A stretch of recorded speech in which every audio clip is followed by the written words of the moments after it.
Hey everybody, welcome back to the shop for 10 more minutes of Bob TV.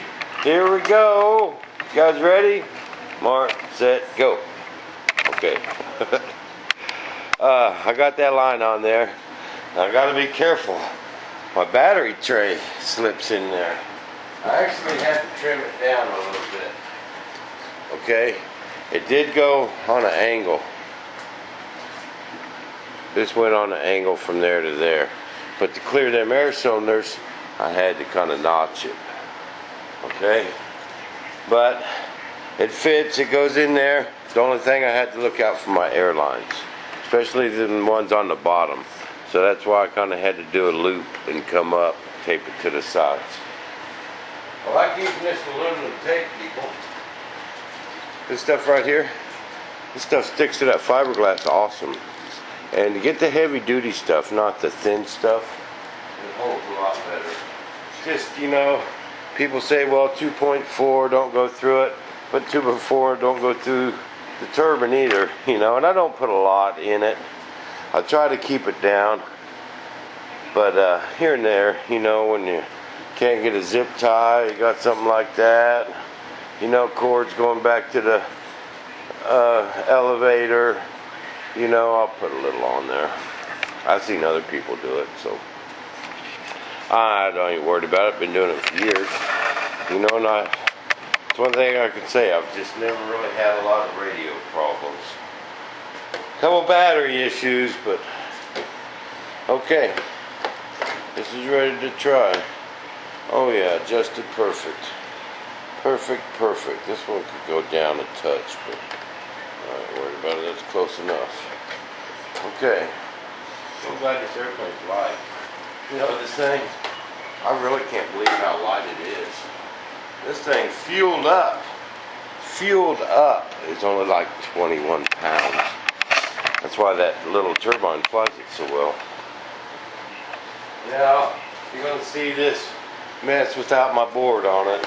I actually had to make me a new board too, and for that second valve. But there's got to kind of be a mess somewhere. There's just so much stuff put in these things, and I just, you got to try and keep it down. I try and layer my stuff. You got your wires and my hoses, and see, I got the hoses in there first. And actually, this ain't bad, but I just got all this stuff clustered right here, and it's all got to have wires and hoses, So it's what it looks like when the board's on it, and it's ready to fly. Now, I can take that board out real easy. Everything's right there, easy to work on. And but what's a pain is when you need underneath that board, and you got all this stuff screwed on top of that board, then you got to start disconnecting stuff. Because you need to get to that servo down there under that board or something. Or you need to do something underneath there. And you got all that stuff mounted to that board. And the only way you're going to get that board out of there is to take everything loose. And it's just a mess. So I kind of like that setup right there. And I'll put my board on there. Everything looks clean, neat. Works out really well. For now, we're just going to plug this bad boy in, pump some air in it. I could probably go ahead and put that board in it, but let's just be sure. Alright. Okay. Oh, I was going to tell you guys about that bar in Bonneville. I think it's closed down now. But this was a long time ago. This was like in 91 or 90. I think it was like in 90. But me and my buddy Pete was down there in Bomber Field.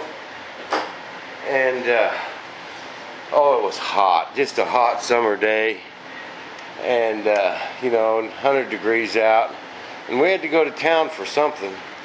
And Bonneville, Texas is a little town, people. It really ain't even a town. They have a bar, a convenience store, and a post office. And this bar used to be a gas station. And So it's like an old mechanic shop, and it has doors on 3 sides of the building, okay? Big garage doors like this door, you know, all around that building. There's, you know, one side's got the doors, and in the summertime when it's hot like that, they just open all them doors at night. And me and my buddy, he says, man, we had to run to town for something. He says, let's stop in there for a beer.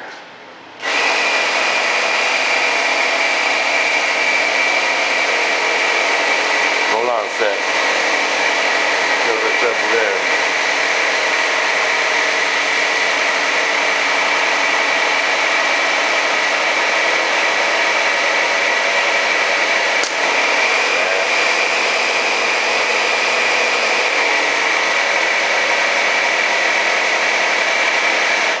This is kind of how we can check it for leaks too.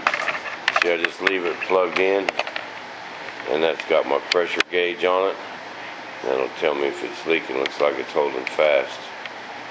But anyway, my buddy says, man, let's stop in there for a beer. And that was like 4 o'clock in the afternoon, you know. And so we stopped in there, and said, we'll have a couple cold ones. My boy said, sure, no problem, fellas. You know how them Texans are. Come on in and have a seat. He hands us our beer, and he goes, you know, I don't have any problem with serving you guys now, but I want to be straight up. He says, y'all need to drink these down and be out of here by dark. We said, well, man, what's up? How come we gotta leave? He goes, well, because all these boys around here, they all know each other, and most of them's related. But if they don't know you, they're going to want to fight you. So I guess they opened the doors on this gas station bar and just have a good old time. I don't know, but I drank my beer and said, let's go, Pete. He said, okay, we've gone out the door. But that's my story of stopping at that bar in Monteville, Texas.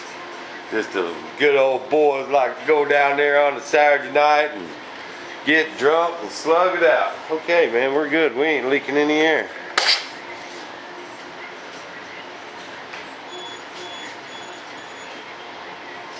Okay, let's plug this thing in and see what happens. See if I got everything adjusted right.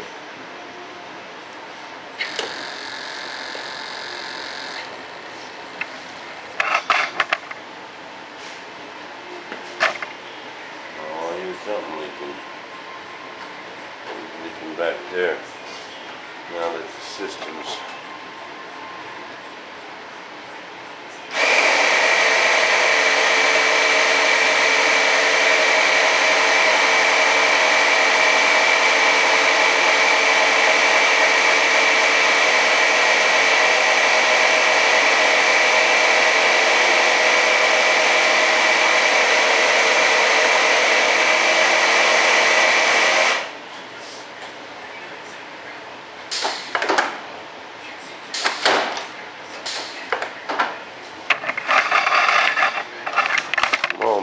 ooh, they work.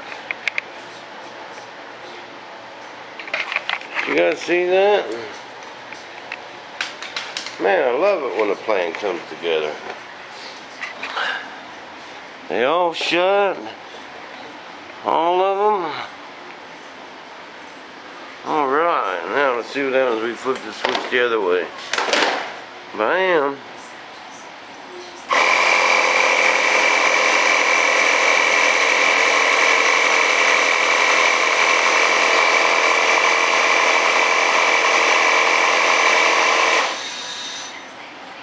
Okay, let's see what happens.